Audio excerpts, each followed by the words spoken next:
Oh, mo ni lugar sa Negros Oriental. No, nami ron sa bukid, sa Bindoy. So, mo ni kung kuyog, mga kablog. Tata Henry nagdala og kawa na paskang dakua. Oh, mo po di ako mga items na gidala. Ala, ano kamanggahan, ano mga kalubihan, bukid. Oh, ganda kayong views dito mga vlogs, mga ka-vlog.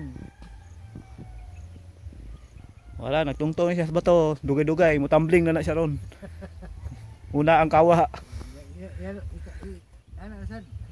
Kaya na kurba.